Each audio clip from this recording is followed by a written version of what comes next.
Moscow does not want the world slipping into global war. The words of Russian President Vladimir Putin.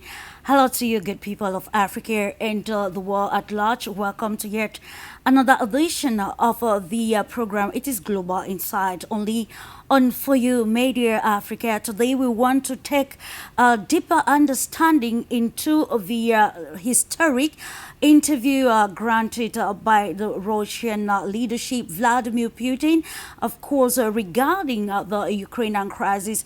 And today on the program with a panel of experts, we want to understand if, of course, these revelations made by President Vladimir Putin will change the perspectives regarding the crisis, the Ukraine crisis, or of course bring a solution in the perspectives of Russia regarding the crisis.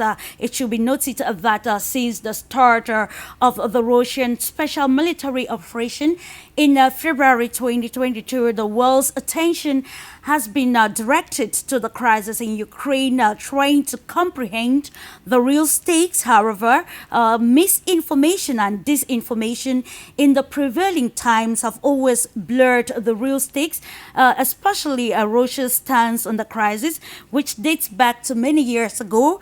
Thus, the latest interview granted to Tucker Carlson by President Vladimir Putin regarding the Ukrainian crisis has again brought history to the fore, especially as Russia's perspective is concerned, different from the position of pro-Ukrainian actors. Thus, the historic interview which focus on areas like the NATO expansion, communications with the United States, NATO and Clinton, what triggered the conflict in Ukraine and possible solutions, among others, was an insightful moment to understand Russia's perspectives of the crisis and see if the world's narratives will change, especially along geopolitical lines. Thus, at today's edition of the program Global Insight seeks to answer the problematic if Russia's perspective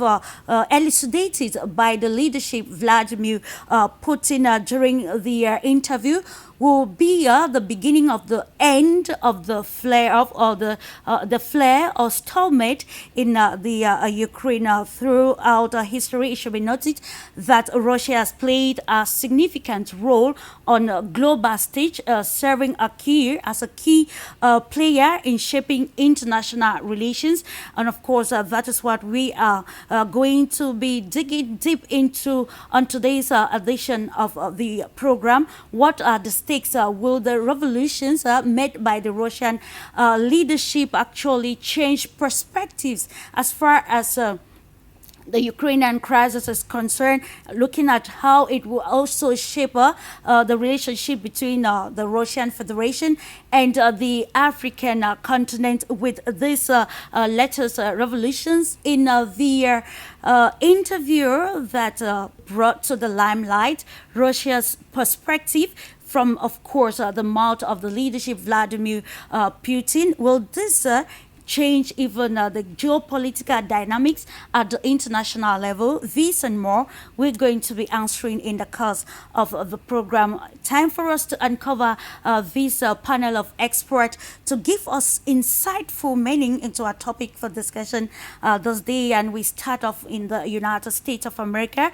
We want to acknowledge the presence of ACHILLE, who is a banker and a financial international financer analyst, joining us from Washington, D.C. It's a pleasure having you this day on For You Media, sir. Thank you so much, Mom, for inviting me today to your program. It's a pleasure. It's been an eventful week this week, so I think we have a lot to talk about today, and I hope your listeners across the world are going to appreciate this debate. Thank you for inviting me. Appreciate it. Absolutely. That is the goal for us to bring insightful and constructive meaning into developmental or the latest development, geopolitical developments affecting not just Europe but the global world. Let's stay in the USA with HARLEY, who is the international spokesperson for the SCHILLER Institute. Hello to you, dear HARLEY. It's a pleasure having you this day on the Pan African Television. It is for you, Media Africa. Well, thank you very much for the invitation. It's a pleasure to be joining you. This is certainly a timely topic, both because of the war in Ukraine, the fight in the United States, where there's beginning to be a mobilization against the funding of the war, and also we shouldn't forget the genocide being conducted against the Palestinians in Gaza. So the Putin with extremely timely intervention, and I'm happy to be able to discuss that with you and your viewers today. Indeed, it is imperative to discuss the narratives and see how it is actually shaping other areas around the globe. And we're taking out to Russia. Let's say a warm welcome to RISHABH SETHI, an international relations expert and also a civil diplomat. Hello to you, dear RISHABH, and welcome to the program. Good evening, Ms. Clarice, and thank you so much for your invitation in this great moment of time, because it is very important to discuss this agenda and topic, because the world is watching what is happening right now in the sphere of geopolitics. And just 2 or 3 days ago, this interview of Mr. Carlson, which happened in Moscow, is now one of the hottest and latest news in the global world when we are talking about the international relations and global geopolitics. So I'm looking forward, and I welcome to all our viewers also. Thank you so much. Indeed, being intentional about bringing just constructive analysis to a topic for discussion. It is affecting not just Russia nor Ukraine, but the global world at large, and Africa is not left behind. And we say a warm welcome to YULIA BERG, as a political scientist who is joining us from Moscow today to give insight to our topic for discussion this day. Hello to you, dear YULIA, and it's a pleasure having you on this edition of Global Insight. Thank you for the invitation. It's always a pleasure. I'm very happy that we're discussing this interview today on the day of diplomacy. So at the very beginning of the program, I would like to acknowledge not just the official diplomats, but thousands, if not tens of thousands of civil diplomats all over the world that are trying to maintain communications even in the times of intense geopolitical clashes. And of course, we kick off this analysis with you. We want to, as a routine, I always want us to give a holistic understanding of what is at stake. So today we are looking at the historic, I'll call it, interview granted by the leadership of Russia, Vladimir Putin, regarding the development in Russia, Ukraine, and of course bringing to the fore the Russia's perspective. So what description, Yulia, can you give the latest interview by Tucker Carlson with Russian President Vladimir Putin, which has actually seen a hike in geopolitical tension since the launch of the special military operation in 2022? Well, I think regarding this interview, there were a lot of interesting points made, but I would like to start talking about it from the format that was chosen by the Russian President Vladimir Putin in order to dive deeper into explaining how he perceives the very roots of the current crisis, right?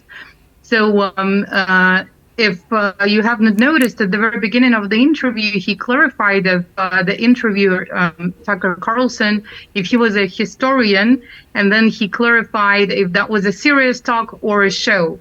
And so the format itself was something quite unexpected, I think, for both, for the interviewer and for the audience that it was primarily addressed to, which is the Western audience, the Americans in the first place, and the Westerners generally speaking. So that's kind of a format with long descriptions of historical events is definitely not something that that kind of audience is used to or was expecting, but that was necessary, I assume, in Vladimir Putin's opinion, to explain the very foundations of those geopolitical issues and how they were developing throughout the centuries and everything. And I assume that it was done particularly this way because it was probably one of the few opportunities or platforms that could have been used to actually describe what was happening in those previous centuries, what the Russian take on this was, and how this is related to the current events and possible solutions for the current crisis. So he went deep into the history of the Russian state itself and quite deep into the history of recent relations with the American leaders and not just them. So I think the format itself was chosen and it was highlighted at the very beginning in order to give that historic background and many details that did affect the decisions that were made by Russia. Thank you so much for that introductory statement. I continue in the same perspective with you, Achille. We are looking at the latest revelations made by the Russian leadership during this landmark interview.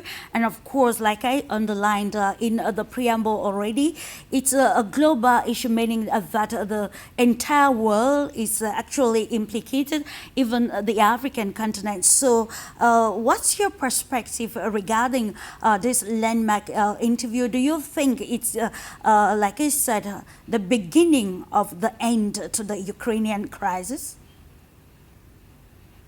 Well, this is a very interesting interview in many regards because the way American media, do interviews, they quickly found out it's not America. It's not an American president they're talking about. I mean, they're talking to. It's not, any senator or any other person that they talk to on their talk shows in a way that is sometimes disconcerting. So so quickly, I noticed Mr. Tucker was very taken aback, by the fact that Mr. Putin called him out, in terms of the seriousness of the debate of the interview. Absolutely. And so he was taken aback, and you can see on his facial expression that he was trying to maybe make it just like he does on these shows, but no, this was very serious. And so from the perspective of the format, I believe he was not sure what to expect himself, the Mr. Tucker. So, but Mr. Putin has the full total control of the interview, and at no point during the interview, Mr. Putin, will let the Mr. Tucker get away with interruptions and all kind of tactics, to try to shut him down. Absolutely, so he was in full control of the interview.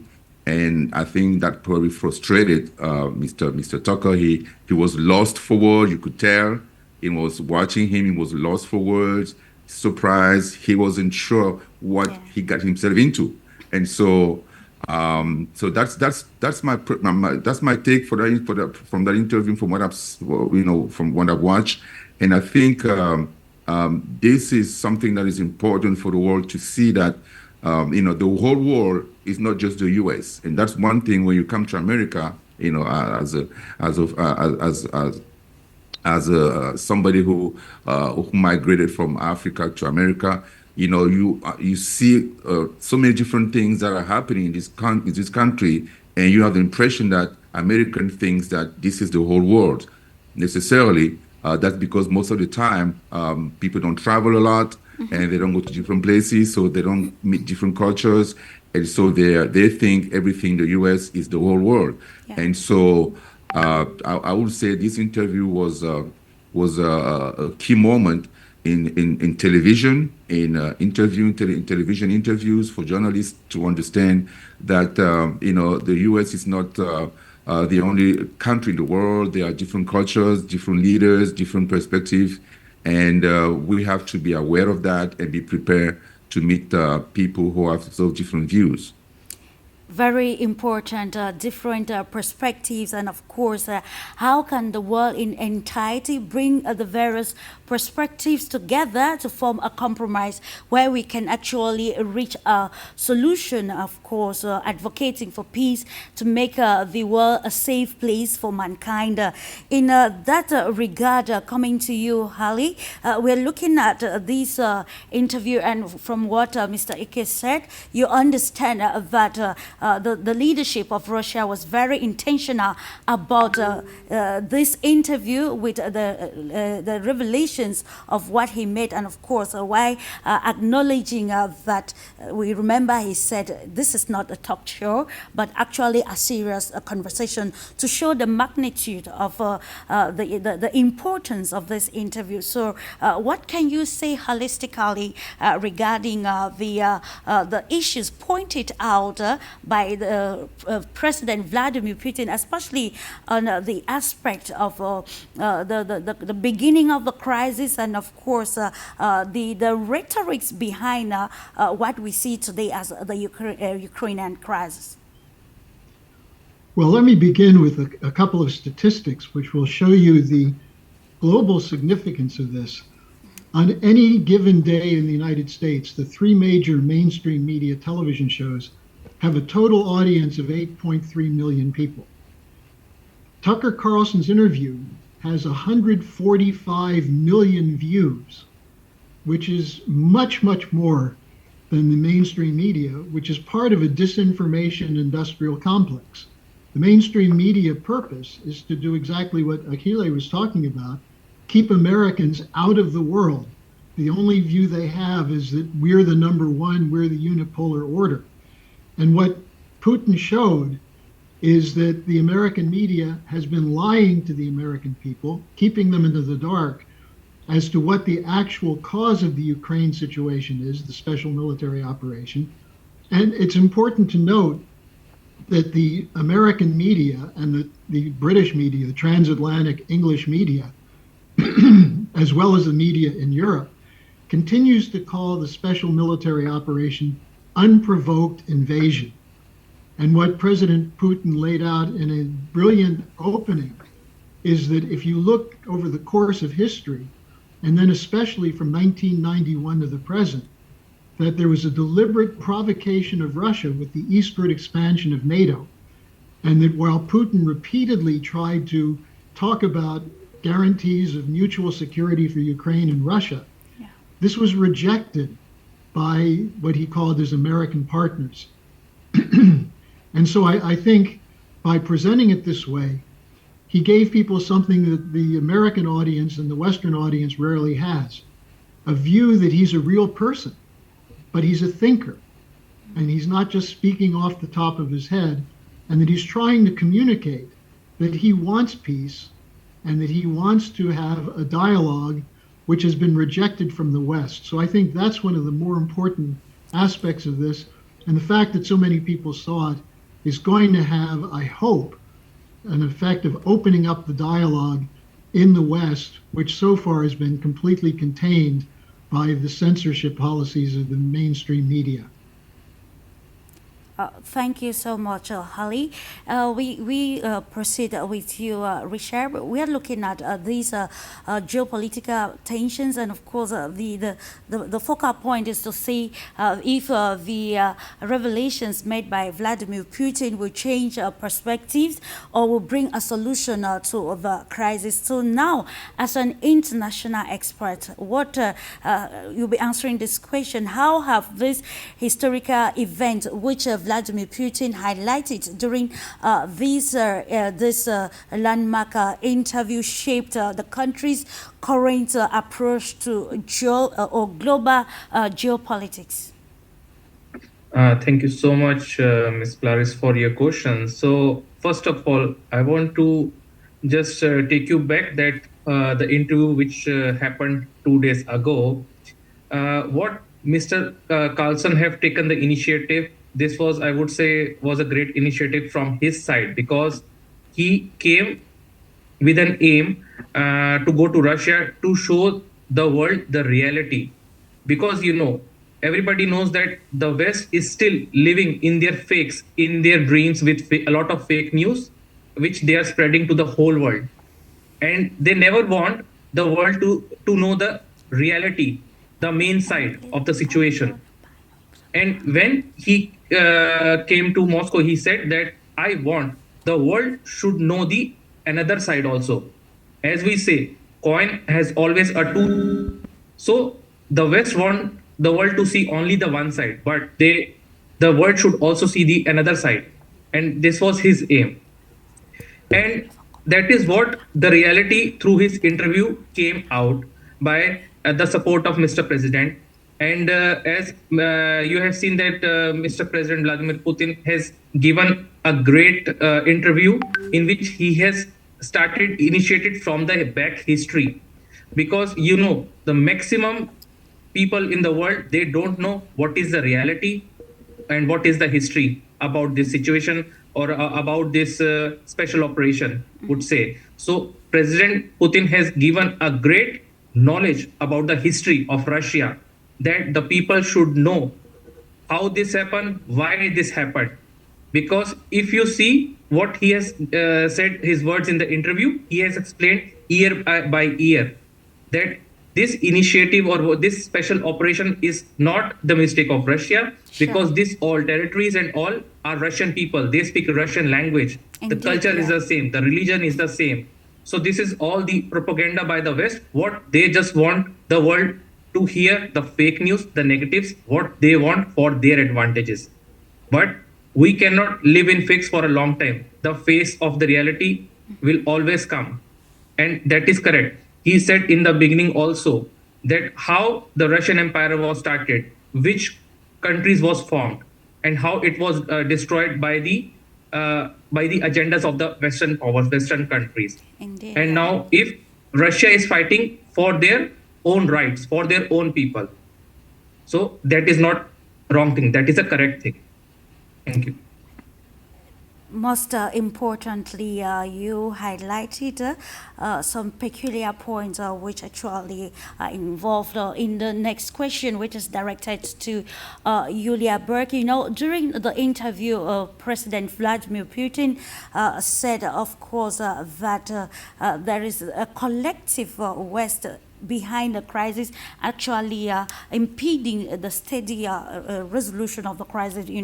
Yulia, while granting an interview, that was when I visited Donbass in 2022 and asking the question to understand the complexities of the crisis in Ukraine. You underlined, Yulia, the role of the collective West in spiraling the flare, and President Putin reiterated that in the latest interview. Now, with these revelations, the scope is wider to understand, or maybe be advocating for the possible solutions. How feasible is this? We've already identified, and of course, with the latest revelations, we know what is at stake. How feasible is it, or maybe Russia's stance towards maybe coming to a compromise with the collective West in order to ensure that there is a peaceful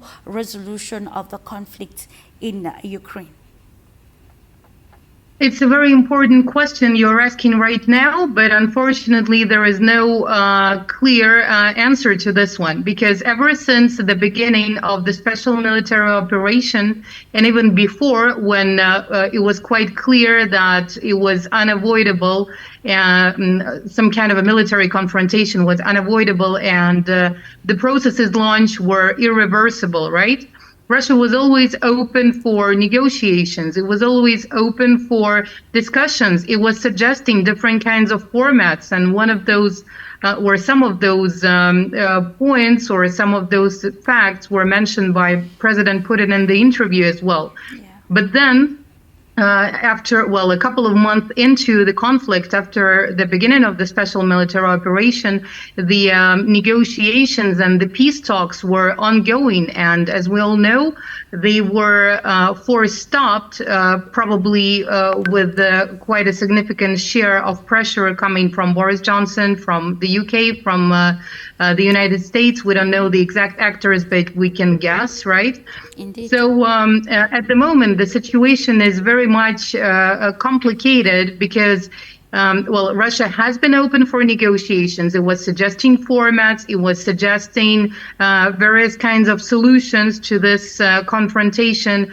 But who is President Putin supposed to talk to right now? Absolutely. Who is supposed to be his counterpart at the moment? And I'm not even talking about only about the fact that Zelensky has signed a decree that outlaws any kinds of negotiations with Russia. But even if the decree was not signed, or even if it was canceled, it's quite clear that Zelensky is not a decision maker. The country of Ukraine right now represents quite a failed state. It only survives on financial and military aid coming from the West. So who is President Putin supposed to be talking to? It's not Zelensky for sure. It's not Biden. He's not taking responsibility for the puppet war that is going on there. And Biden maybe is also not the decision maker. So who is that person, the decision maker? The military industrial complex, the you can call it in different ways, right? The international global elite whatsoever. Who is that counterpart that is actually making those decisions? Or if it's some kind of a collective body with disseminated responsibility, what is it? This is the key question that does not have a clear answer at the moment. So who's supposed to be sitting on the other side of the table during those peace talks, if we want to keep them realistic? And well, I think one of the key problems why the peace talks have not been launched yet is that we do not even understand who the actual, let's say, counterpart, not to say enemy, is.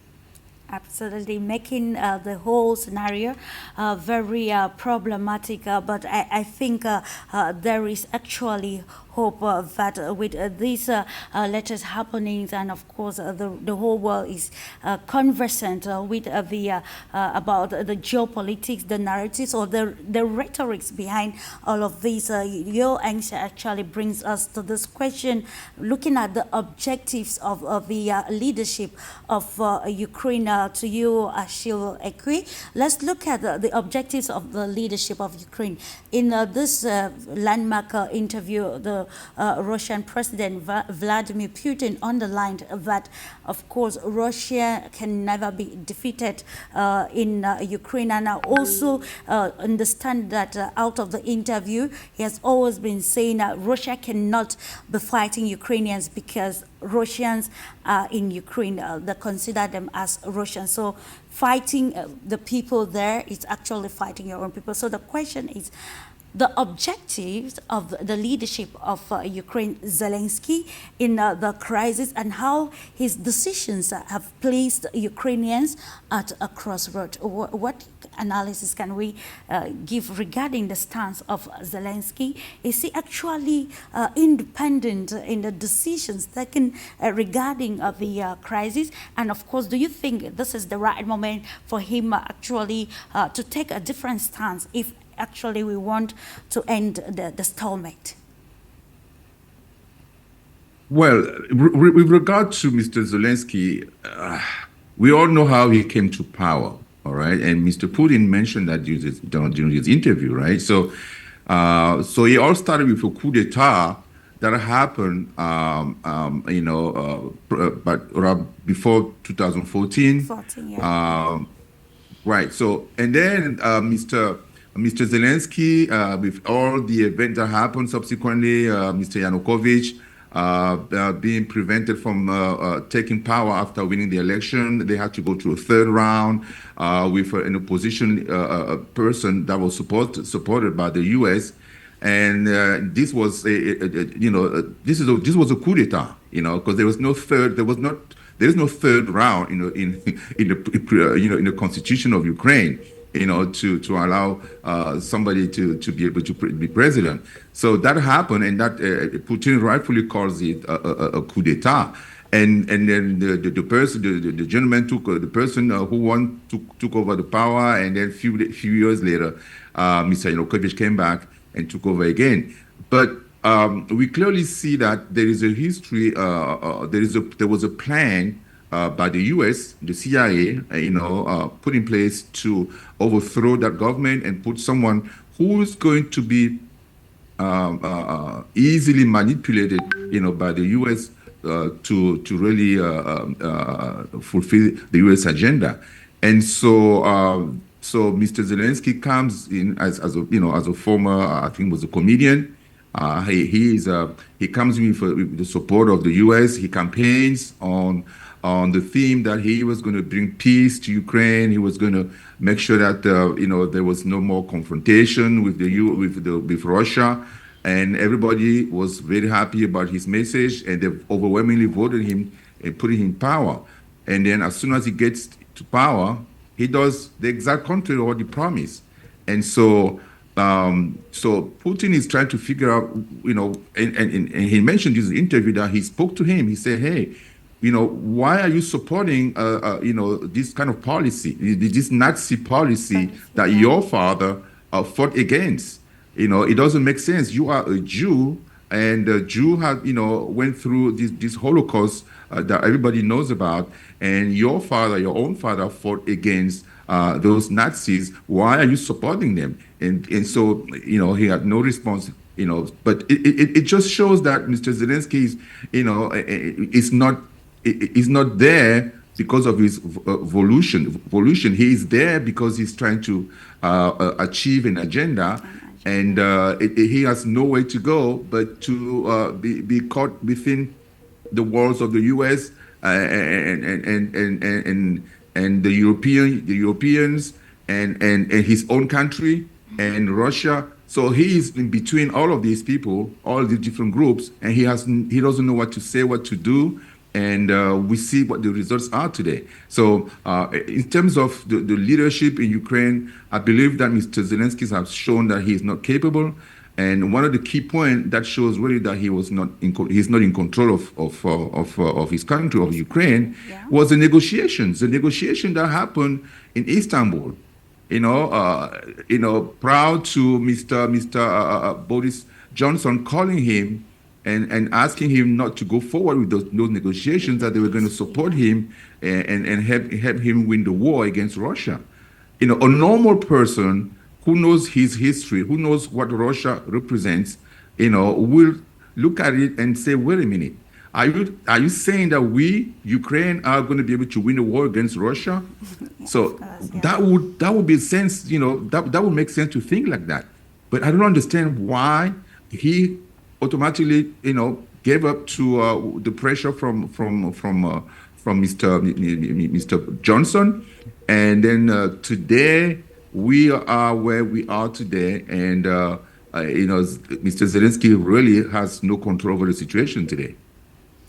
Very actually problematic as to why the leadership is blind to the changes in the same perspective with the same question directed to you, Harley. We're looking at the international, maybe geopolitical rhetorics and how this has actually engulfed Ukraine with the present stance of the leadership of Ukraine, given that the crisis between Israel and Palestine have actually brought to the fore again these rhetorics that we're talking about, yet accepting peace talks with Russia to settle the bilateral disagreement, the way I call it, between the two countries is still something difficult for the leadership in Ukraine. What's your own perspective on this particular issue?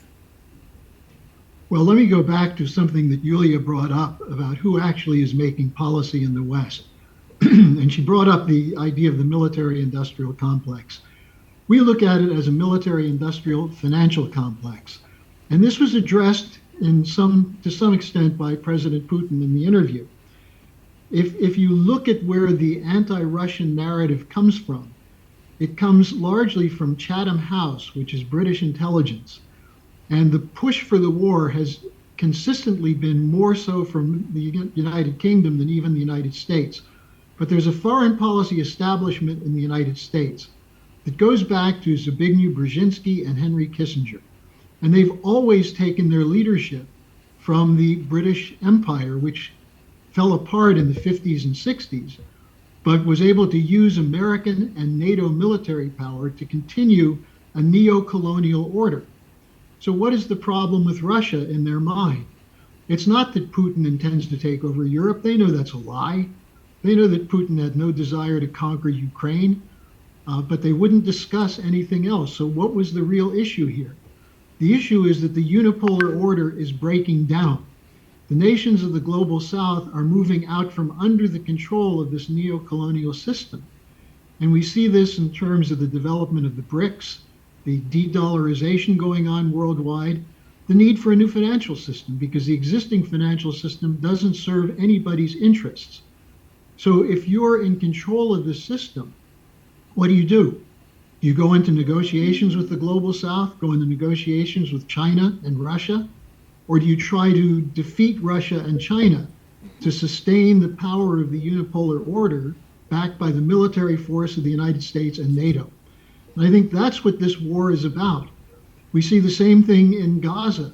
Why is the West so strongly behind Israel when the rest of the world sees this as a genocide? Sure. Well, look at the map, and what you see is Ethiopia, Egypt, Iran, Saudi Arabia, and the United Arab Emirates were just brought into the BRICS. This is a continuing escalation against the alliance to bring about a new financial system, moving away from a unipolar order. And I think President Putin, while he didn't really strongly make that point, he did refer several times to the fact that the existing system is broken down and we're moving toward a new system. And Russia has been one of the strongest supporters of sovereign nations, while the Western policy is to destroy the sovereignty of nations to keep them into the neo-colonial system of predatory looting that keeps the Western banks and financial corporations alive. Thank you for that, Harley. RISHABH, in the interview, President Putin underlined that Moscow has repeatedly cited NATO's continuing expansion eastward and its support for the government of Kyiv as one of the root causes of the current conflict in Ukraine. The question is, let's analyze how maybe international relations, which practically, according to some pundit, is power, and how this power is managed, how for the quest to acquire territories or to make their influence felt globally, it's actually tearing the global world apart. We're talking about NATO expansion and how this move is bringing a different perspectives negatively across the global world. Thank you so much for the question. When we talk about the expansion of NATO, so if you see the history about this organization, so NATO have always maximum number of time has done a lot of wars and negative destructions in many countries around the globe, if you see the history. And the expansion of NATO will definitely make a lot of problems. Or if we will see in the future, maybe NATO wants to bring like Finland and other countries. So of course it will make a lot of problems, and it will make in future problems not only for Russia, even I would say it will create problems in the global south, because as few months ago we heard like a news also that NATO wants our country, India, also to be the part of NATO expansion. But our country also have not agreed to that, and it is great thing, great move, because being in NATO is much more into negative things, because NATO is only, you can say, the use of more military powers rather than to spread peace in the world. And I also want to add, when we talk about the leadership of Ukraine under the hands of Zelensky, I would say also that it is totally the wrong person who is leading the leadership of the country, because this person is only playing the role for its own selfishness. If you saw that how the West and the US is funding this special operation, they are providing arms and a lot of money. A lot of ministers from their cabinet has been caught while taking out this money and becoming rich during these operations. And a few months ago, also, Mr. Vivek Ramaswamy from the Republican Party of Donald Trump, he also said that the special operation in Ukraine is just like the business funding, and also the leadership of Ukraine is under the hands of Mr. Zelensky, which is not a leader, he is an actor. So he better goes back to his own profession, because he is not a correct person. He is destroying his own country, and he is destroying their country culture, tradition, and everything. I was quite surprised, not only me, the whole world maybe got surprised that few months ago he said, everybody knows that Ukraine is a Slavic country. They have all the common cultures, history, traditions, religions, like from Russia and other Slavic countries. And now he wanted to change the date for Christmas and other religious programs and days, and which is very shameful. That how can you do, being a Slavic person, being an Orthodox person? So he is just looking for the dreams to be in the part of NATO or maybe the part of European Union. But the reality is that it will never happen. Yes. Indeed, So yeah. yeah, of course. He is just looking like he is clearly, the world knows that he is like a puppet. He is the puppet of the West. Everybody knows, and he don't know how to do, what to do in what situation. And Russia have many times from this last 2 years, many times has given this proposal that let's sit and negotiate, but he never come to the solution because he doesn't want. Even this year, there were used to be election to be held in Ukraine. So for his own selfishness, he cancelled the elections also, because he doesn't want the new leader to come into the power. And this shows how political rhetoric is tearing the world apart, and how some politicians, for their personal gains, put the lives or the destinies of millions of people at stake for political reasons. Now, Mr. Eke, let me come this time around to you. How can you analyze the landmark interview, and how can it, in your own perspective, will it influence Russia-Africa ties? One thing is going, it is happening at the moment that Russia is trying to build a constructive relationship with African countries, and we can relate very well with the standpoints of countries across the African continent when the special military operation started. So with this latest interview coming from the leadership of Russia himself, Vladimir Putin, do you think this will define a positive stance in Russia's foreign policy as far as the relationship between Russia and the African continent is concerned? To note that the African leaders have been trying in their own perspective to see how they can provide a voice to this crisis affecting the global world and actually putting international cooperation at stake. Well, I think this interview just confirms that Russia is a trustworthy partner for African countries, for the BRICS countries, for the global South in general. When you watch the interview, you really come out of it feeling that, yes, this man, Mr. Putin, really knows what is going on in the world. Many times he said during the interview that he's not going to discuss, answers from other leaders because he respects, the conversation, the privacy of the conversation. So that shows, the level of understanding of global events that Mr. Putin, have demonstrated. So it's for African leaders.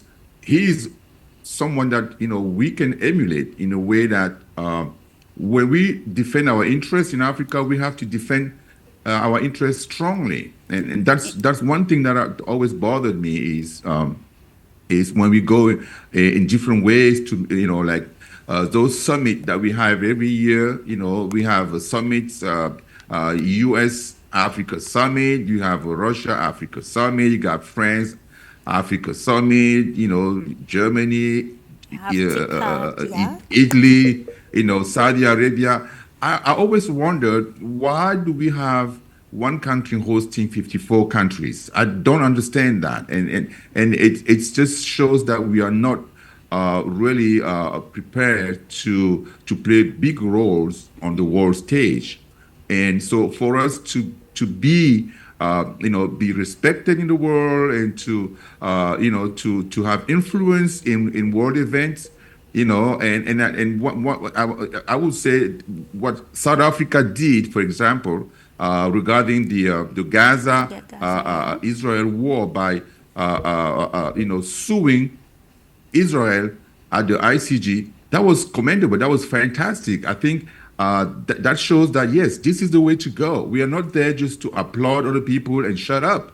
We can take actions too. We can do things that people are not expecting, and that could really have big impact on our self-esteem. Because I think we still have a lot of our leaders with the colonial mindset, and that is and with the pressure that has been exerted on them by those colonial powers. Every time, if you look at the U.S. Today, there is no one in their offices today. They're all in Africa. I don't understand what's happening. Everybody's in Africa, from the president to the lowest person in the administration. They're all, going to Africa, all because they want to exert pressure on the excuses that they're trying to, fight against Russia influence. No, Russia did not force African countries to accept them. They didn't.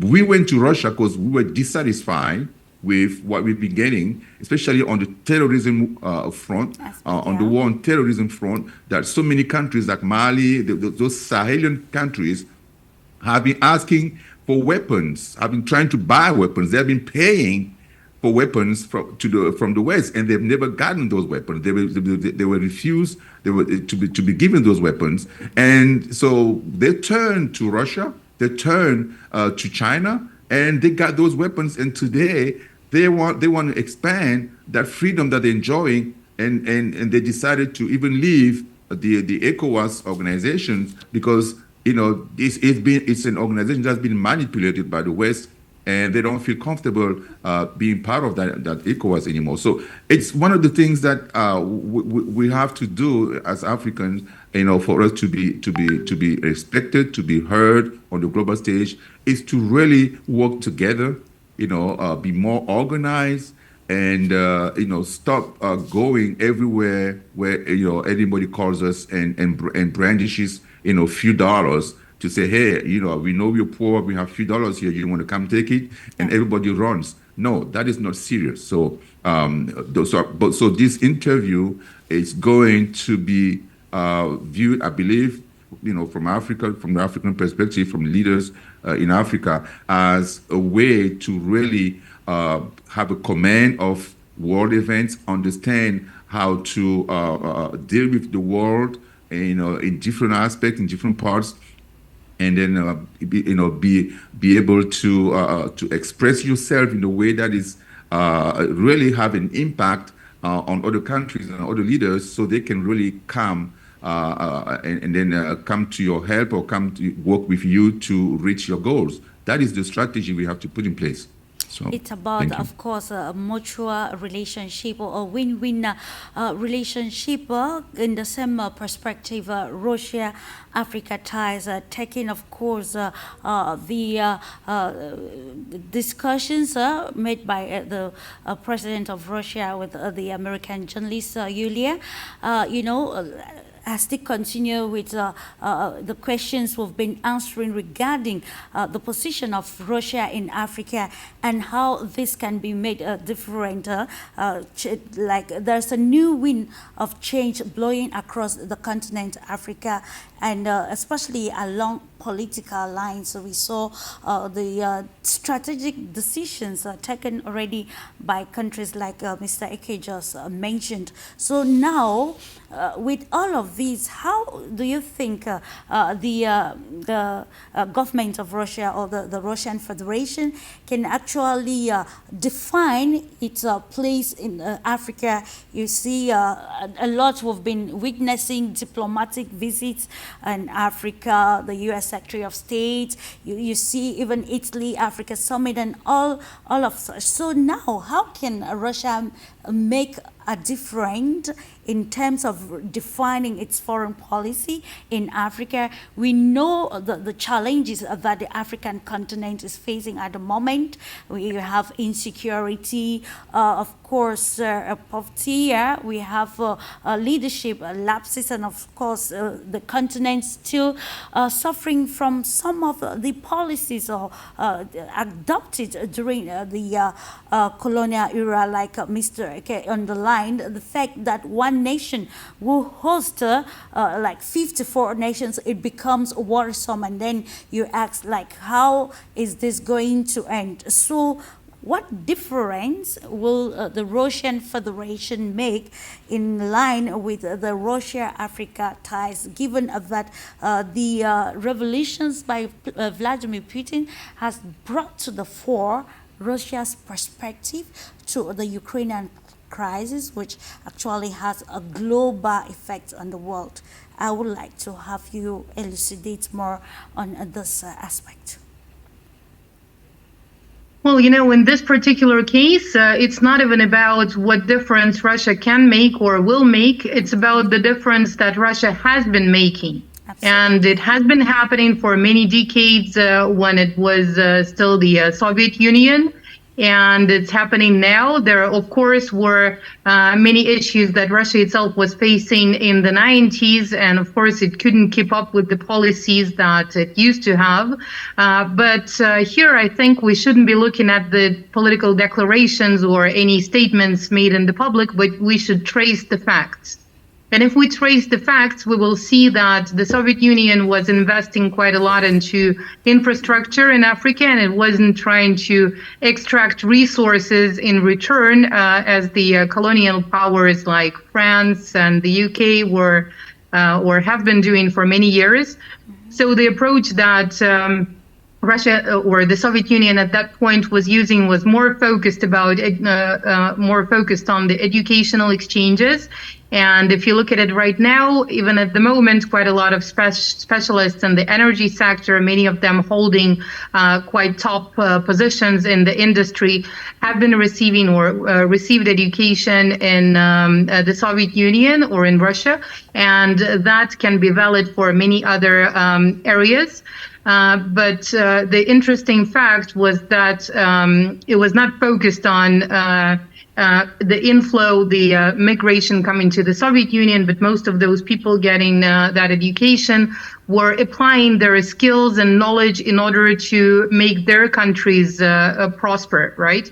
Applying their skills in the relevant areas back in Africa.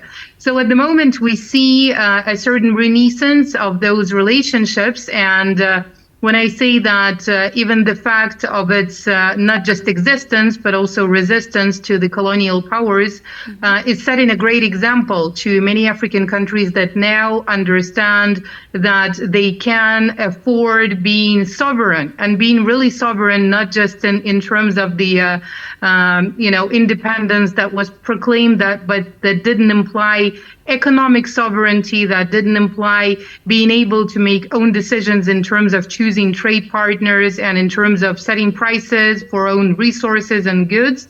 And so the current discussion that is ongoing in relation to the CFA franc is also, I think, going to be a major game changer over here because, well, theoretically, what it would take is just for those countries to proclaim that, you know, their economy is worth this and that, you know, in billions because they have the resources, the human capital, and the potential, and just to get rid of the necessity to be governed by France and French financial institutions that set the exchange rates, and that can affect all of the major decisions in terms of economics. So again, you know, the fact of Russia's existence and resistance and, you know, effective resistance to those colonial approaches that are implemented, for instance, in Ukraine. So Ukraine at the moment is basically what Russia would have looked like if it was colonized. Absolutely. Basically, that's what it is. That's what it is. And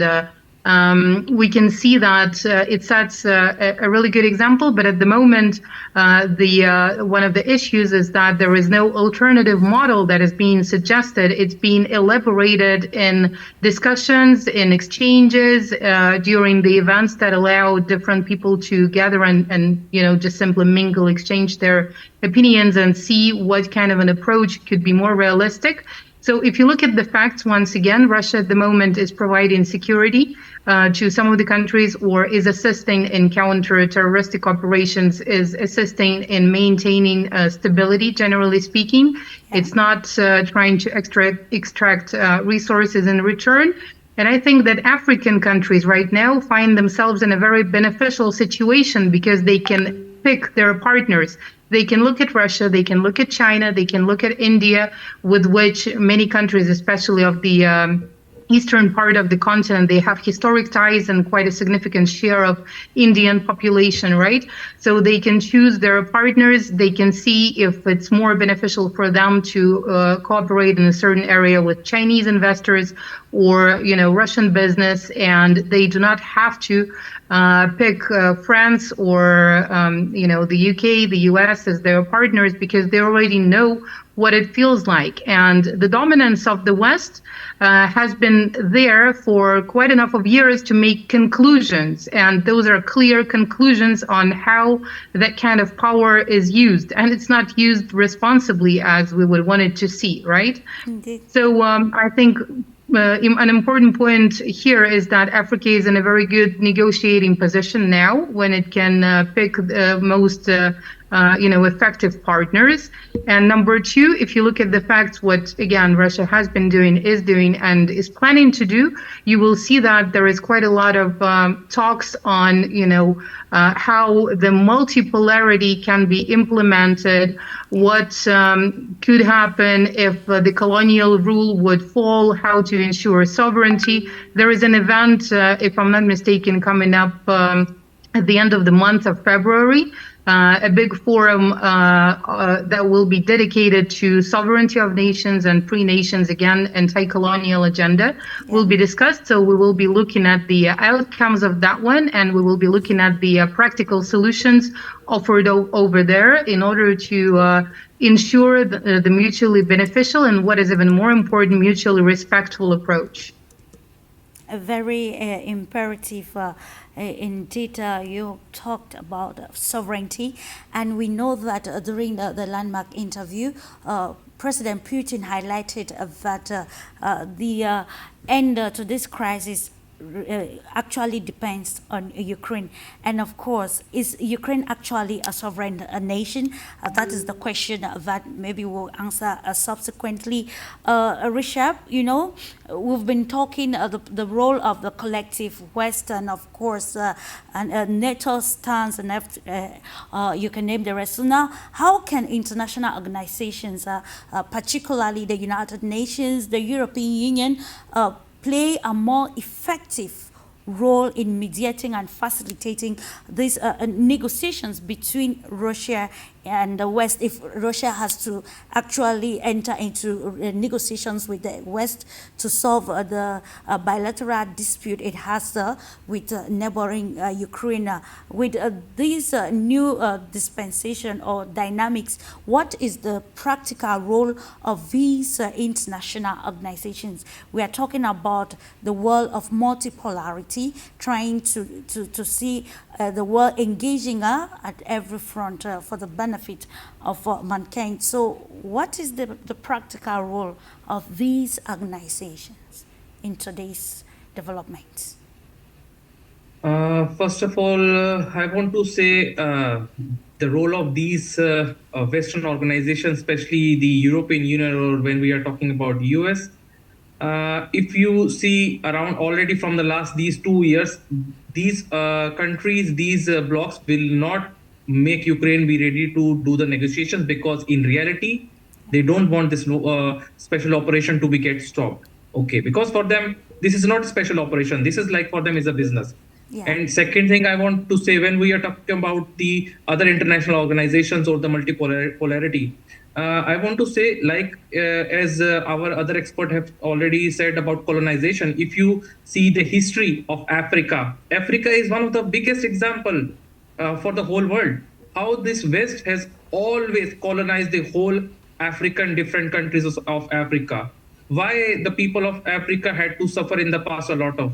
The reason was the West. Because they don't never like to see the other nations to grow by themselves. They are always jealous for them. If we see, now we are living in the 21st century. This is an era of digitalization. When we are talking about technology, we are talking about growth, we are talking about artificial intelligence. But still, the West is thinking about the bad things, the history, the past. Their way is very like in an old age style. Also, now in this era, it is the era of multipolar world. One country cannot rule the world. It is not an era of unipolar world. We, all the countries, now understanding how the West and the US has destroyed many countries. Just you see another example, Yugoslavia in 1999. How the NATO bombed Yugoslavia is one of the another great example for the world. Sure. What they did in Afghanistan, what they did in Liberia, Iraq, Iran. These are all the historical examples for the world to learn, to see, to understand what the West want. If I talk about today my country, okay, of course, in reality, the West is not happy. Of course, how India is growing, why India is buying oil from Russia after a lot of non-stop, more than 2,500 sanctions which has been put on Russia by the West. For what? For what reason? Don't understand. What is the logic? You are sitting in your own country and you are suggesting India not to buy Russian oil. Who are you to tell and guide our country? India is doing for their citizens, for their rights to live. There is nobody from another country to tell what to do, what not to do.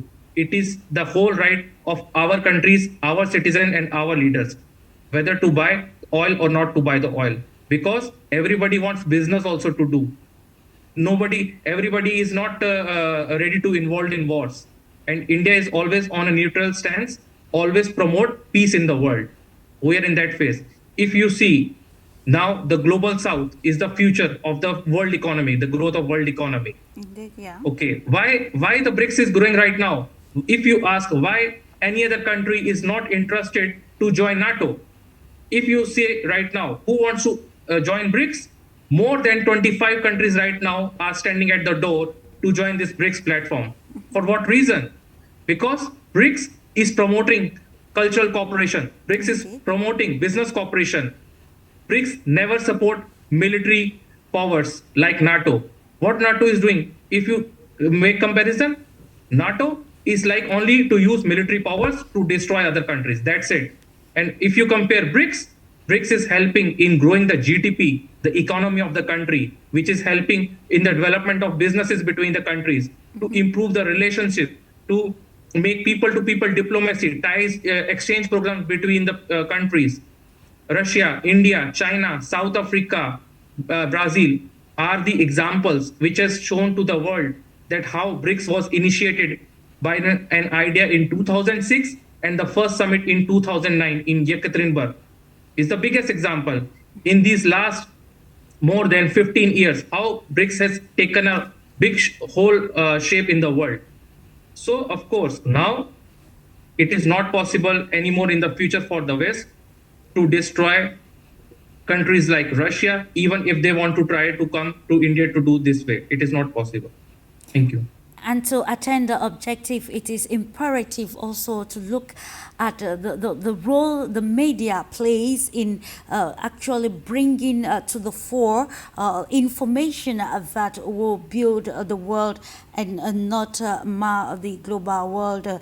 And to you, HARLEY, we're looking at the perspectives of the NATO and the West, and of course, RISHABH underlined that there are a lot of people who do not really want the special military operation to end because, of course, they are benefiting from it. That is no longer news. And of course, the question is, now that the world is aware of the realities or the real stakes regarding the Ukrainian crisis, what, in your perspective, do you think the right strategies that Russia can suggest for easing these global geopolitical tensions, which will in turn promote total cooperation among nations? Well, I think one of the very interesting things about this interview was how confident President Putin was in his discussion. Absolutely. You look at someone like Joe Biden, who can't even read a sentence that's been written in front of an audience, as compared to President Putin, who can lay out history, economics, strategic affairs with real facility. And one of the things Putin has said is that this shift from the unipolar order to a multipolar world is unstoppable. That's what he said at the St. Petersburg International Economic Forum. And the other part that came out in this interview with Tucker Carlson was that the Russia-China relationship is not just Russia turning to China for protection from NATO, but an in-depth collaboration, which, as several of the other guests have said, is based on this idea of cooperation for mutual benefit. That is in complete contrast to what an imperial order or a neo-colonial order is about. The neo-colonial order is about looting the targets who have the raw materials, the labor force, and so on. You look at China's Belt and Road Initiative. China going into countries and building high-speed rail, power plants, water projects. Russia's doing the same thing. India is now moving more aggressively to do the same thing. What does the Western media say that is? They call it a debt trap. They call it Russian and Chinese aggression against other countries. Well, why are so many other countries turning toward Russia and China and the BRICS? As was said previously, because these are organizations which are committed to the sovereign development of nations for the benefit of the people of those nations, as opposed to a government which uses military force to take wealth, to siphon it off to the military industrial financial complex. Now, when it comes to the media in the West is a cartel. There are 6 major corporations that control most of the important media in the United States. You look at Britain, you have the BBC, you have the Guardian, the Telegraph, and others, all have the same imperial agenda. And so what we're seeing now with social media, and Tucker Carlson is sort of at the front end of this, is the growing popularity where people are looking for answers. They don't trust the establishment. They don't believe that wars are going to help the country. They don't believe that the economic policies of the corporate elite are for the benefit of people, but instead are to try and bail out a collapsing system. So that's why President Putin can confidently say this is something which is unstoppable. Now, I just want to go back to NATO for 1 second, because there's an important thing to realize about what NATO represents. The first General Secretary of NATO was Baron Ismay, who served as Churchill's top assistant during World War II. And everyone knows what an imperial racist Churchill was. What was Baron Ismay's statement about the intention of NATO. It's to keep the United States in Europe, to keep the Russians out, and to keep the Germans down. Sure. And as I now live in Germany, I can tell you, Germany is no longer a sovereign nation if it ever was one.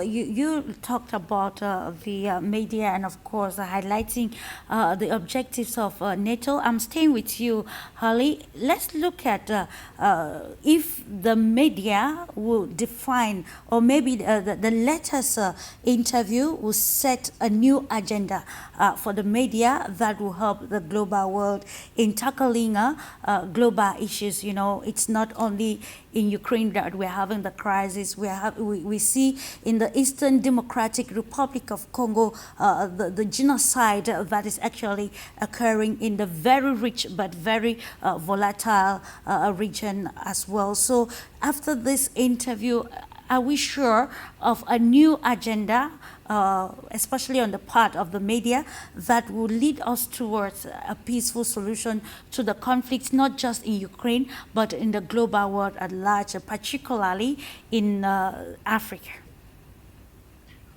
Well, there's something which is called by the NATO powers and the European Union hybrid warfare.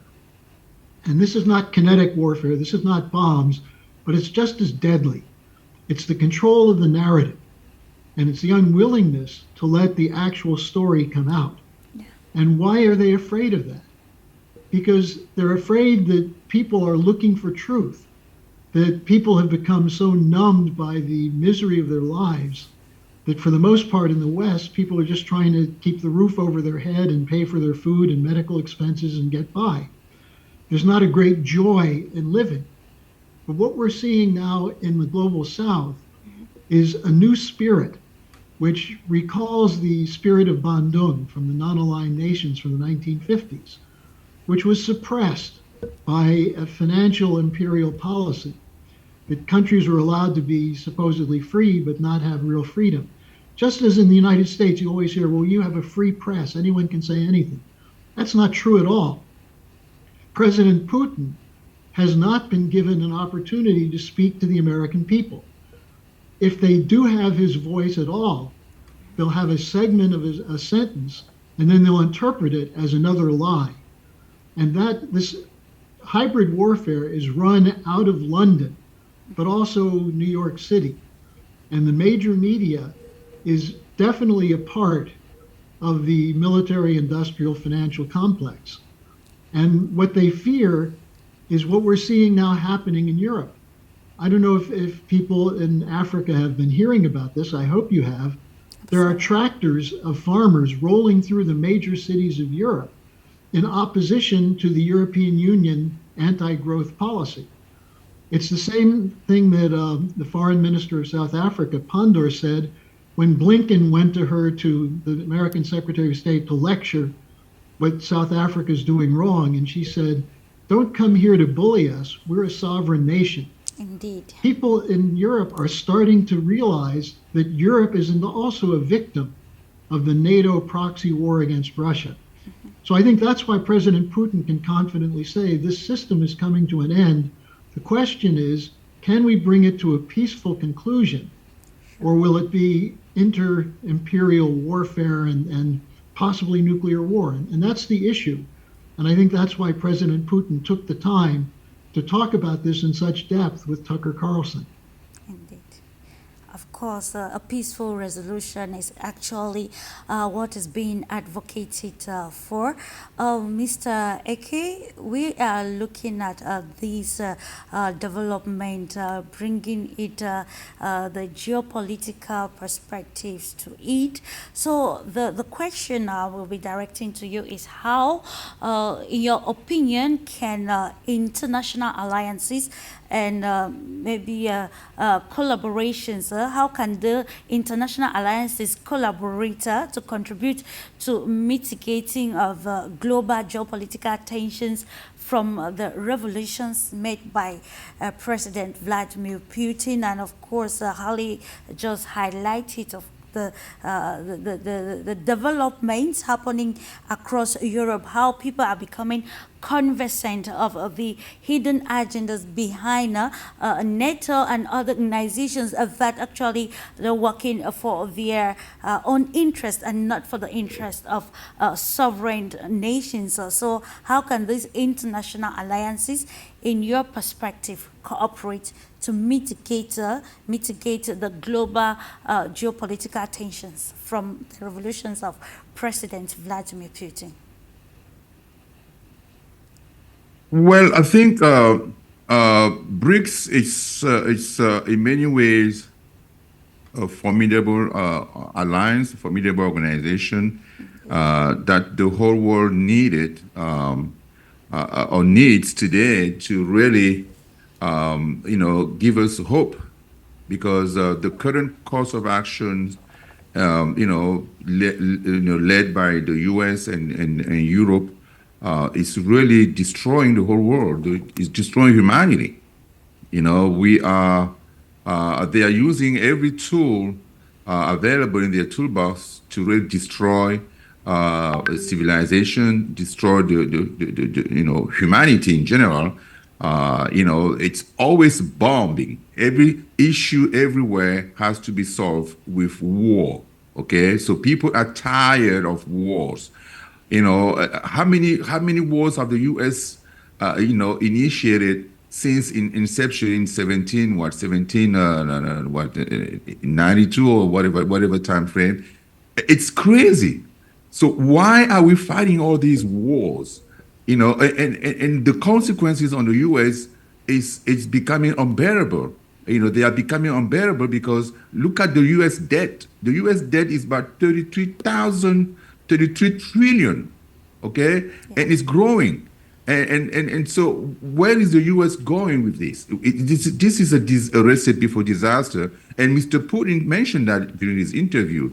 He doesn't understand what decisions the U.S. government or U.S. leaders are taking, especially when they put forth the power, the use of the dollar as a symbol for their power.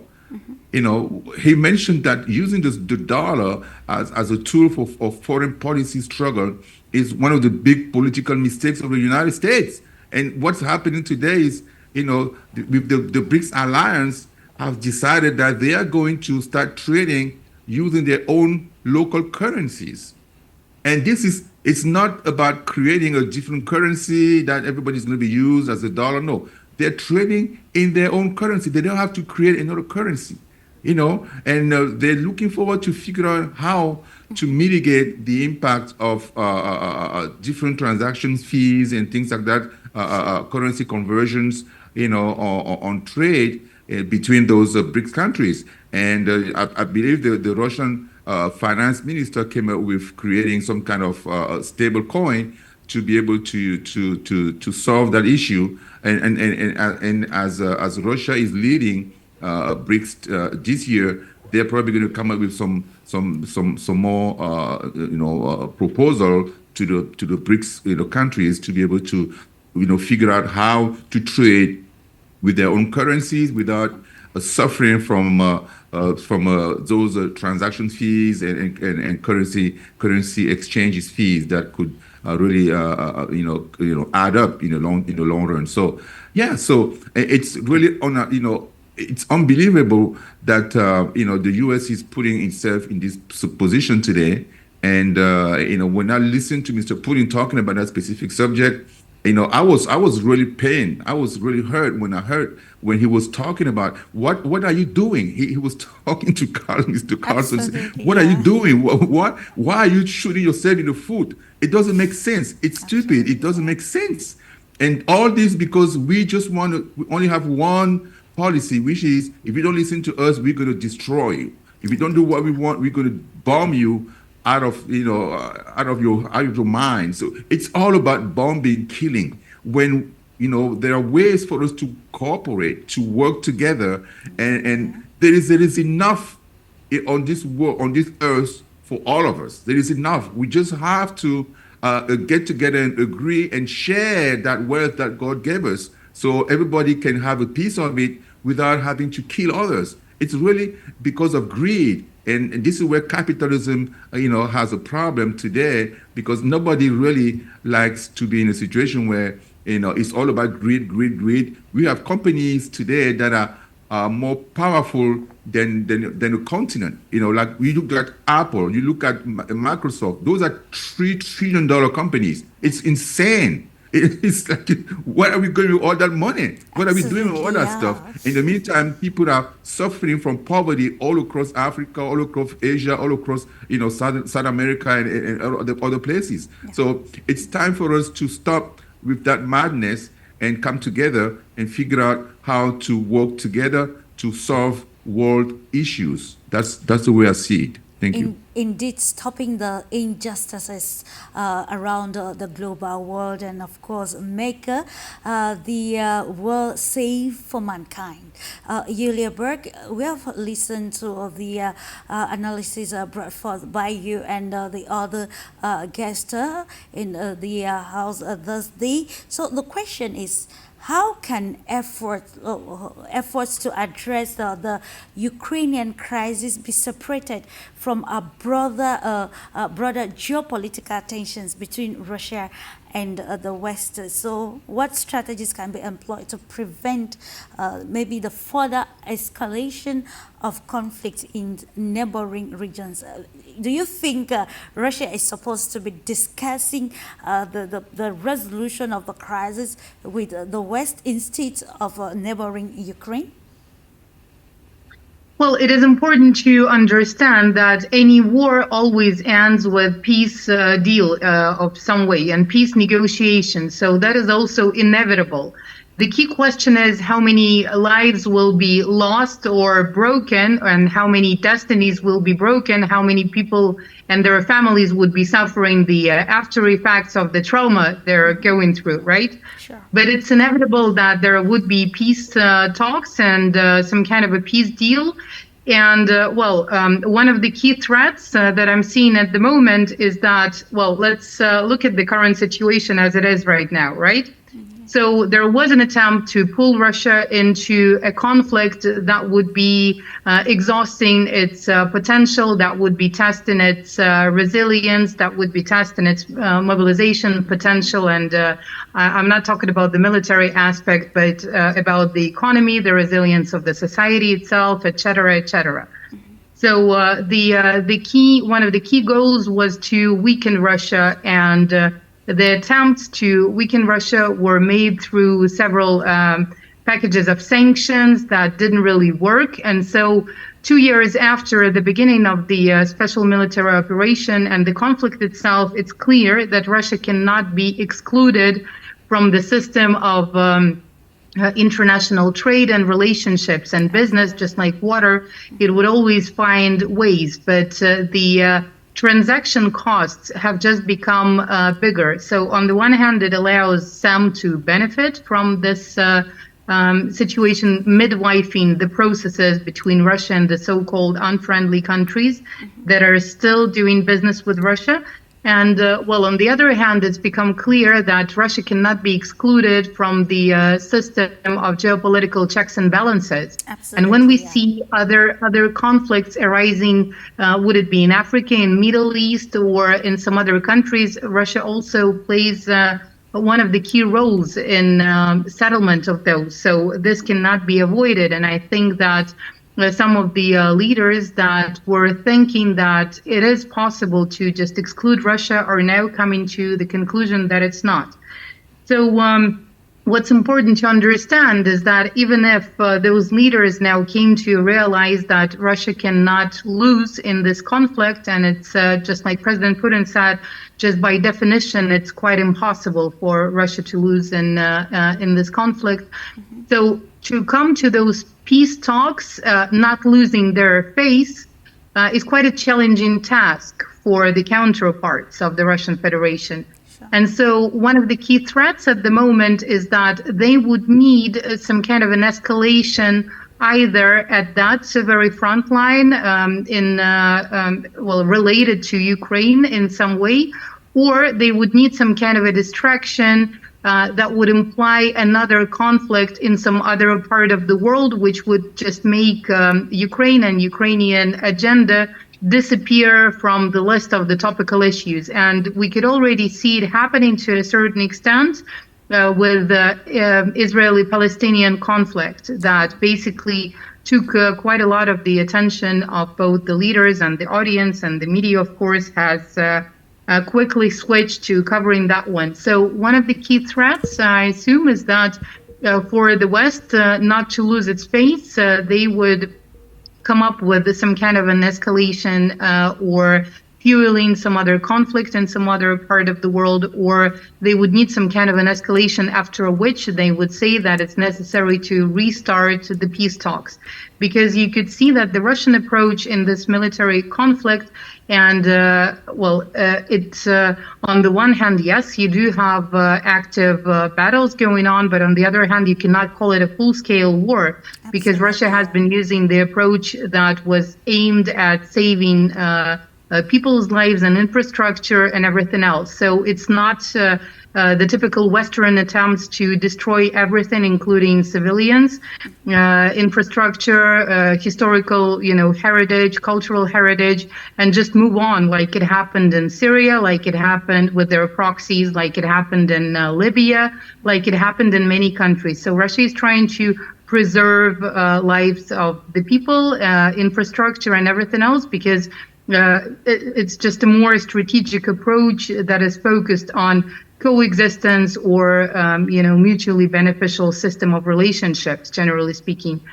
So here we see the differences. We have quite a lot of or quite enough of facts to analyze, and the key question is what would be the trigger that would allow to have those counterparts of the Russian Federation be revealed and start the real talk on how we can proceed, given that the disposition is already quite clear.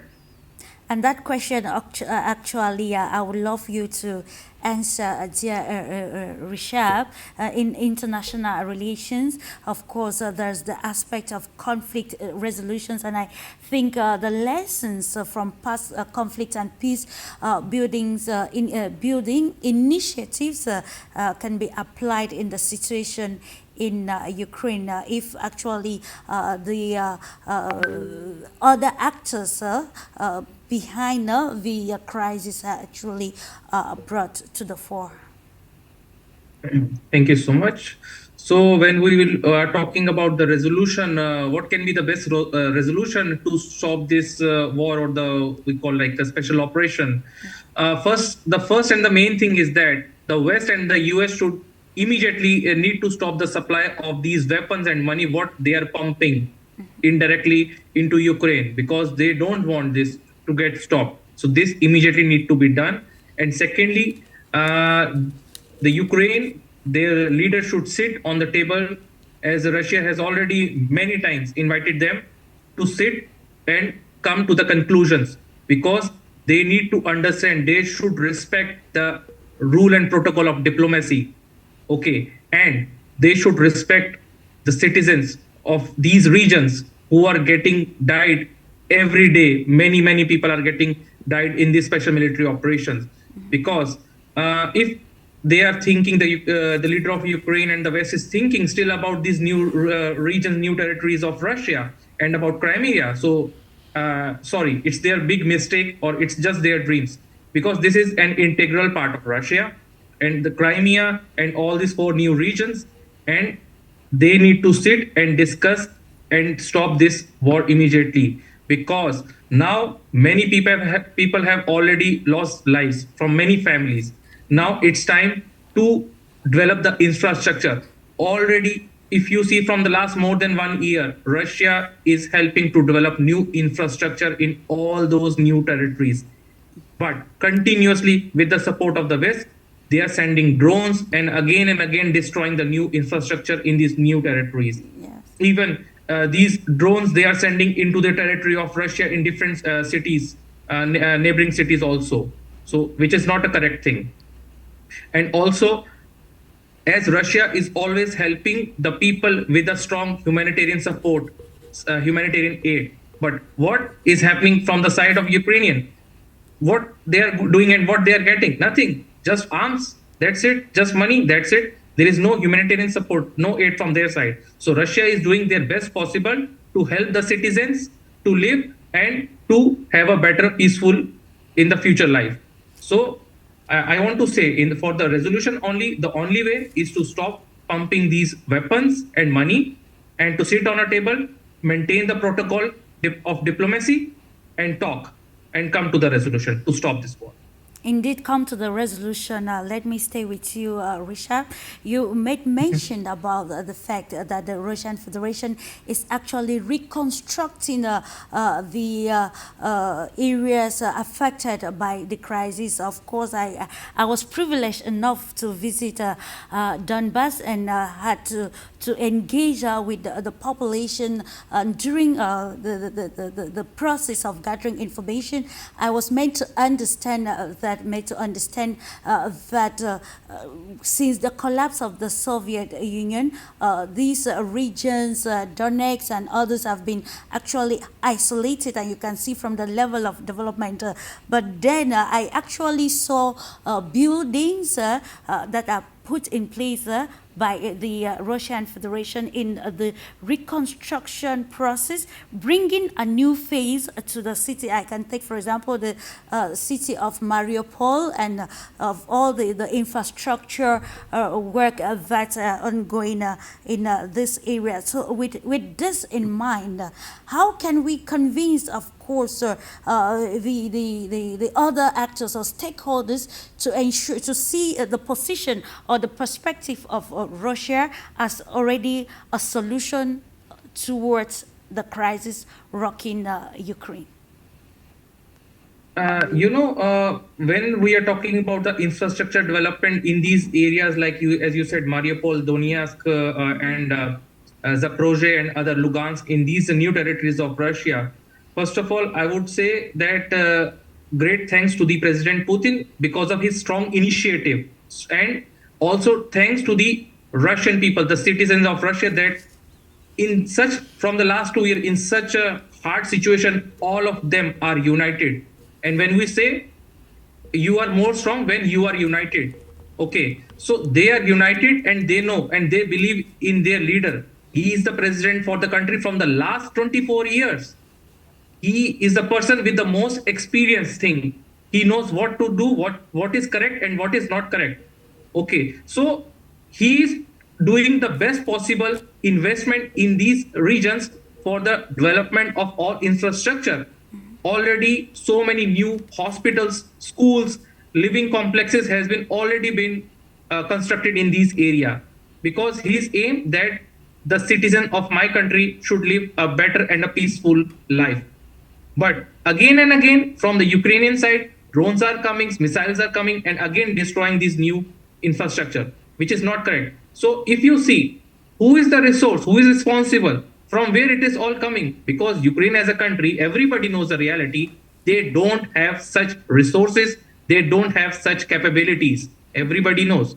So this is like an indirect thing that is happening, indirect involvement from other countries who don't want peaceful life of the Russian people. They just are destroying the life of the Russian people in these new territories. But now we are talking about only these new territories, but they are also trying to destruct the lives in Crimea. But for what? For what reason? From 2014 onwards, Crimea came back to Russia, to home. If you ask these people from the West about the history, they don't know any history about Crimea. They don't know any history about Donbass, about this region. It was always the part of Russia from the historical times. So people are reacting from the West as per the present situation, what is happening. But in reality, they don't know the real history. And the interview which happened 2 days ago, that is the reason that President Putin has given Mr. Carlson the huge insight of the history, how Russian Empire was made, how Russia was made. This all was a part of Russia. That's it. Thank you. Thank you for that. And of course, we are looking towards the new perspectives to you, Harley Schranger.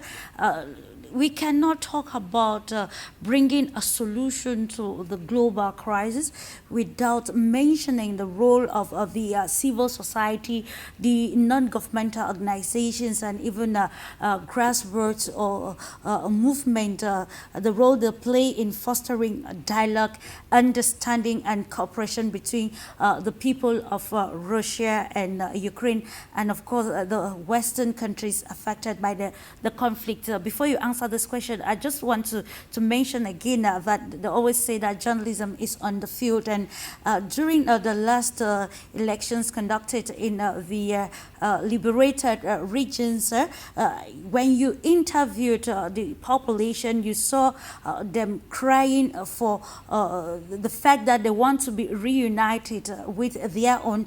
They do not want war. They are tired of gunshots, because we cannot actually account for the loss of lives and properties, and you can name the rest as far as the crisis is concerned. So in your own opinion, what special role can the civil society, non-governmental organizations, and other bodies play in fostering dialogue and seeing that this issue we're talking about becomes something of the past and will not actually come to the fore in this light? That's for me? You're asking Sure, me? Harley. Yeah, okay. Well, there's a problem with this, which is that there are many civil societies that are speaking out, that are doing things.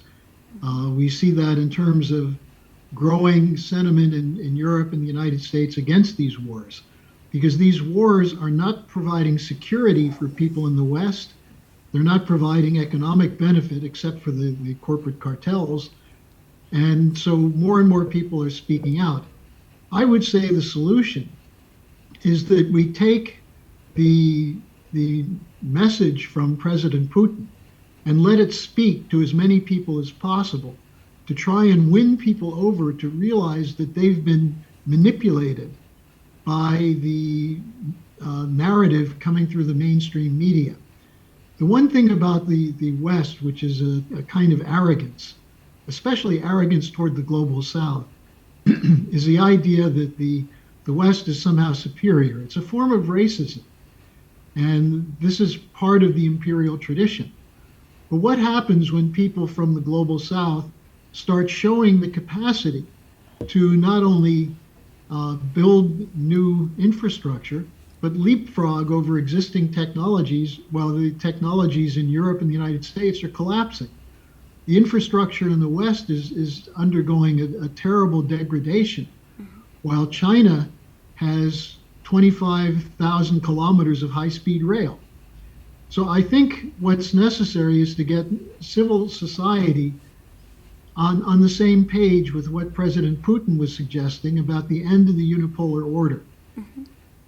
My organization, the Schiller Institute, is putting together a number of different organizations into an international peace coalition. And these include groups of the so-called left, the right, the center. But in the West, there's no longer a peace movement. There's no longer parties that represent that. There used to be. But look at what Chancellor Scholz just said yesterday. He said that Carlson's interview showed that Carlson is crazy. Now, anyone who saw that interview would realize that's not the case. So I think one of the things civil society should do is demonstrate or get people to watch the interview with Putin and realize that there are two sides in this. There's the side of the corporate cartels and the colonial powers, but there's an emergence of a new force internationally. And we see it in Indonesia, we see it in Malaysia, we see it in Brazil, we see it throughout Africa. And this is what Putin said is unstoppable. And so the point is that we need to get it behind a strategic perspective. And I think that's where economics comes in. That's why the BRICS represents an important potential to break from the weaponization of the dollar to give nations an opportunity to use their own raw materials, including the creative potential of their youth. Look at Africa. Africa is a very young continent. You have a growing population. Demographically, Africa's greatest strength is not the diamonds and gold in the ground, but the minds of the young people. And I think this idea of hope and optimism for the future, that's where civil society should be orienting their efforts, so that we can begin to pull together institutions that fight for mutual economic benefit based on cooperation. And that's in the 1960s, Pope Paul VI wrote an encyclical in which he said, development is the new name of peace. Absolutely. And I think that's what President Putin believes, that's what President Xi believes, and the so-called Christians of the West, the global North, don't believe that anymore. Making it more problematic. While you're talking about the perspectives of Russian President Vladimir Putin that came to the fore during the interview, that it becomes also problematic. Taking this question to you, ACHILLE, EKEU, we're looking at the aspect of misinformation and disinformation. And Mr. HARLEY said that we hope that the interview reaches actually the masses to change the perspective. But you also discover that segments of this interviews have been have been cut, like to portray something negative from water, or the contrary of what President Vladimir Putin highlighted during the interview, which was some sort of discursive. So now, how can we intensify the fight against this disinformation or misinformation in this era that the global world is looking for a common ground to discuss and bring peaceful resolutions to problems which are affecting the global world? Well, I, for one, would love to see Mr. Carlson go around the globe and interview Mr. Xi Jinping from China, interview the president of Brazil, the president of South Africa, the president of Iran, and even Saudi Arabia. I mean, we have to have perspective from all the leaders in the world except for the G7. We are sick and tired of what the G7 has been doing to the whole world for hundreds and hundreds of years since slavery, and probably even before that. And the fact that Mr. Putin had to go through about 30 minutes of history during that interview was to give the world a piece of the knowledge that the world is missing in this whole saga, in this whole drama that that is unfolding before us. We have to understand the history of that area, of Russia, of Ukraine, and everything, to really have a grip as to what is at stake, what is going on there. Why is Russia having to protect citizens or people from Donbass? And this is because we don't know history. We think, people who are living in those remote areas, they are savages, they are not people, we can blow them away. It's very easy when I listen to senators like the gentleman from South Carolina, I forgot his name. He's always about bombing and killing and destroying. And I'm like, wait a minute, how many wars? Over 200, maybe 300 wars that the U.S. has been doing. I'm coming back to this because this is really driving me insane. I don't understand how a superpower that has everything, every level, every possibility to do good in the world is only destroying. What is the result of that destruction? That nobody sits down and says, listen, folks, and I only saw Trump do that during his term. He said no war, even though they tried to bet him with Iran. He said no, that's not going to happen. So these are the things that we need to start, making.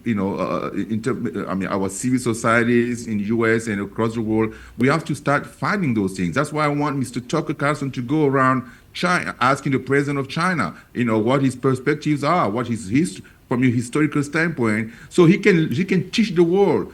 It's very important to have so this stuff, and it's I watched that interview 3 or 4 times, okay, because I wanted to understand from the historical perspective really what is happening in that area. Absolutely, And yeah. it would be fantastic to hear from Mr. Xi Jinping, president of Brazil, president of all these BRICS countries, so the whole world, especially the South, can really understand that, hey, we have the capacity to push back against the U.S. and the G7 people, the G7 countries, to make our voices heard more and more and more. Because if we stop here, then it's going to die down, and people are going to dismiss it. But if we continue to, to voice that same message of peace around the world, because every country in the world wants peace. Only the U.S. and the European counterparts want war all the time. So I think it would be a great service to the whole world to have those leaders come forward and during those type of interviews and then share their thoughts, share their views, share their history, so that the other parts of the world can understand what is happening and therefore change people's minds. Indeed, understanding the scope, the stakes, and having a broader scope to actually exchange, like we are doing today on Global Insight. It is on your Pan African television. For you, Media Africa, the objective is to bring insightful discussions that will actually educate the global world on topical or optimal issues that affect mankind as a whole. And to you, dear Yulia, we're looking at the interview, which was 2 hours of talking and elucidating on key issues, of course, surrounding the Russia-Ukraine perspective. Do you think, as we're almost culminating with the program, do you think that this interview has the capacity or the potential to change a whole lot of things in narratives in Ukraine, especially, and of course, it has already been changing narratives in the BRICS nation. Let's bring us to Africa, and of course, I want us to particularize on the saga or the internal wrangling happening among ECOWAS, where we see some countries actually pulling out. We also know that the U.S. has been actually involved. ECOWAS, that has been hailed like one of the most influential regional blocs in Africa, is now in turmoil, and we see the involvement of the third party, how it is undermining the bloc's sovereignty or autonomy in taking maybe diplomatic decisions that could solve common problems faced by the nations. Do you think that this interview is already a great milestone towards actually opening the minds of the global world to understanding the maneuvering that is happening, especially coming from the West and, of course, those pro-Ukrainian actors? Well, it really was quite a long conversation that Vladimir Putin had with Tucker Carlson, and you could see by the face expressions of Tucker that at some points it was a bit painful to dive into the unknown aspects of history, right? But this 2-hour conversation with a 30-minute excursion into the historical aspects was definitely necessary after several decades of silence regarding the Russian perspective. And here we're talking about decades, because the current conflict didn't start on February 24, 2022. It did not start in 2014 when the coup d'etat took place. It started way earlier, and we have to look at it from the very roots of the happening, right? So it was definitely absolutely necessary. I do not think that the interview itself would would provide some significant changes, but at least it provides some food for thought. And it's already an important issue because maybe it would motivate some people to Google things up at least and dive into the alternative perspective that was not really known to them. So what we see happening now is a major global transformation, and it's absolutely inevitable. It was predicted by many thinkers and, some politicians and philosophers, and I'm very happy that HARLEY is here to give the perspective of the SCHILLER Institute and some of the work that was being done by Lyndon LaRouche when he was still alive, and the ongoing activities of Schindler Institute set a great example of persistent efforts to not just to address the current problems, but also to provide solutions elaborated by some brilliant minds, right? Absolutely, So yeah. I think this kind of efforts put together would really ensure positive changes. And some of the efforts that we've been putting into the process with the Globus Expert Club that is aimed at talking about the vision of the future and aim to discuss the constructive approaches to the post-transformation world are also contributing to that.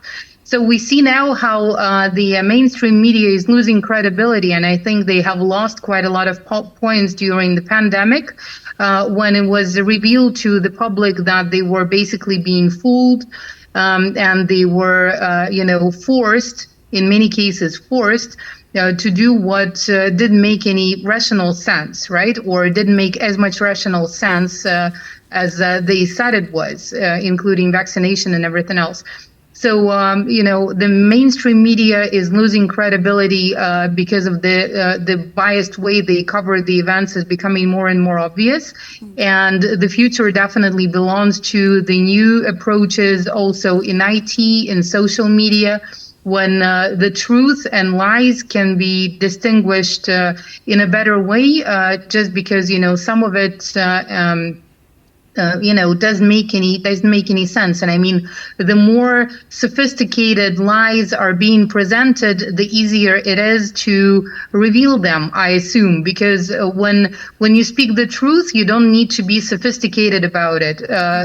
The true issues are mostly very much simple. They're based on traditional values that are understandable or easy to understand for everyone. And that's why I think one of the key, let's say, foundations that unite not just the BRICS countries or the global south, but, Russia and its current so-called friendly countries or allies is similar values, because regardless of whether you're Christian or Muslim or Buddhist, those fundamental human values are pretty much the same.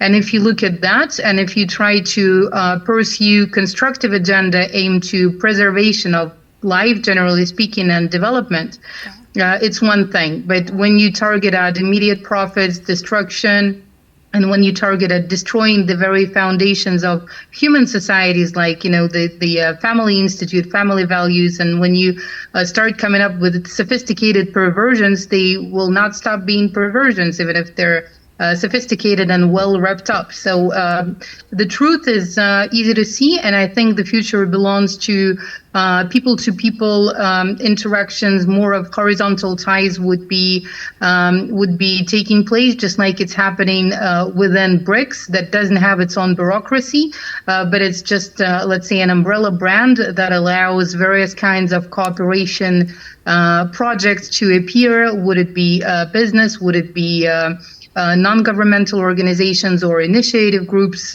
So I think the future belongs to that, and we will see the post-transformation world unfolding. But I think what is key is to have that kind of expert discussions that would allow us to make sure that we do enjoy the future that is coming up, because we were participating in the process of designing it. Okay, thank you so much. Indeed, is to make the world favorable for mankind. We are indeed in a world of global transformation in every aspect. I will take this opportunity to say immense thank you to the experts we had on the studio today to discuss or to bring this thought-provoking analysis into a topic for discussion this day, and we are hoping that it will go a long way to continue to change perspectives and to define a positive, show a positive view of the global world. Thank you so much, Yulia, who joined in her capacity as a political scientist, and RISHABH SETHI, who joined also. Thank you for your great insight.